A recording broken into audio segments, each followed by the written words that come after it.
லைவில் ஆனந்தி சௌந்தர்யா பேசிக்கிறாங்க. அப்போ சௌந்தர்யா கரெக்டான ஒரு கொஸ்டின் கேட்குறாங்க. இந்த மாதிரி ஒஸ்ட் பெர்ஃபார்மர் வந்து எனக்கு எது கொடுத்தீங்க, அது கொடுத்து நீங்கள் சொன்ன காரணமே வேல்டாகவே இல்லையே, நான் வந்து என்னோட கேட்ட வந்து சரியாக தானே பண்ணேன். ஃபஸ்ட்டு வந்து பார்த்தீங்கன்னா ஒரு ஸ்கூல் ஸ்டூடெண்ட்டு, நார்மலான ஸ்டூடெண்ட்டு, அதான் என்னோட ரோல். அதில் வந்து நானும் ரயன் லவ் பண்ணுற மாதிரி ஒரு கண்டென்ட் பண்ணலாம் அப்படின்னு சொல்லி போயிட்டு இருந்தோம். அதுக்கப்புறம் வந்து அந்த கண்டென்ட்டுக்குள்ளே வந்து இன்னொருத்தங்க வந்து நுழைஞ்சிட்டாங்க. விஷாலும் அந்த தர்சிகாவும் அவங்க ஓவர் கண்டென்ட்டாக போயிருந்தாங்க. அதனால நாங்கள் லவ் கண்டென்ட்டை விட்டுட்டு அதுக்கப்புறம் ஃப்ரெண்ட்ஸாக மாறி நாங்கள் வேறு ட்ராக்கில் போய் அதுக்கப்புறம் நடந்த பிரச்சனை எல்லாம் பண்ணி நாங்கள் வந்து ஒரு கேமாக தான் நான் வந்து விளாட்னேன். அப்படி இருக்கும்போது என்ன எப்படி ஒஸ்ட் பெர்ஃபார்மராக சொல்ல அப்படின்னு சொல்லி இப்படி சௌந்தர்யா மூச்சு விடாமல் கேட்டவுடனே அந்த ஆனந்திக்கு வந்து என்ன சொல்லணும் அப்படின்னு சொல்லி தெரில. அதனால அது மூச்சு விடாமல் பார்த்தீங்கன்னா 1 மணி நேரம் வந்து பேசி இந்த மாதிரி நீ இந்த கேரக்டர் வந்து இப்படி மாற்றிக்கூடாது, ஃபஸ்ட் நீ லவ் கண்டென்ட் தானே பட்டிருந்து அப்படியே தான் பண்ணிகிட்டு இருக்கணும், அப்போ நீ மாற்றி வந்து ஃப்ரெண்டாக மாறுறீங்க அப்படின்னா அதை வந்து நீ பிக் பாஸ் சொல்லணும், வைஸ் பிரின்ஸ்பால்கிட்ட சொல்லணும், பிரின்ஸ்பால்கிட்ட சொல்லணும், எல்லாத்துலேயும் சொல்லணும்.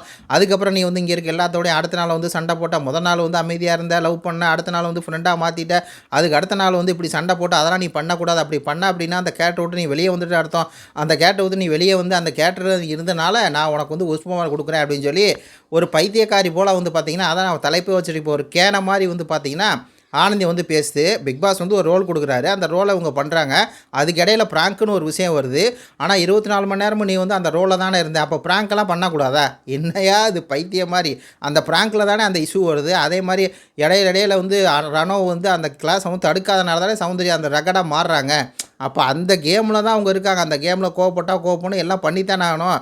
அப்படி இருக்கும்போது அந்த ரோலை விட்டு நீ வெளியே வந்துட்ட, அதனால தான் உனக்கு ஒஸ்ட் பெர்ஃபார்மர் அப்படின்னு சொல்லி சொல்லும்போது தான் சௌந்தர்யா சொன்னாங்க, என்னங்க நாங்கள் தான் சொல்கிறோம், நாங்கள் ஃபஸ்ட்டு வந்து லவ் கண்டென்ட் பண்ணோம், அதுக்கப்புறம் ஃப்ரெண்ட்ஸாக மாறிக்கிட்டோம், அது வந்து எங்களுக்கு ஒத்து வரல அப்படிங்கிற திருப்பி அதே சொல்லிட்டுருக்கீங்களே, உங்களுக்கு சொல்கிறது புரியுதா புரியலையா அப்படின்னு சொல்லி கேட்டவுடனே அப்படியே ஆனந்திக்கு வந்து மூஞ்சி அப்படியே வாடிச்சு.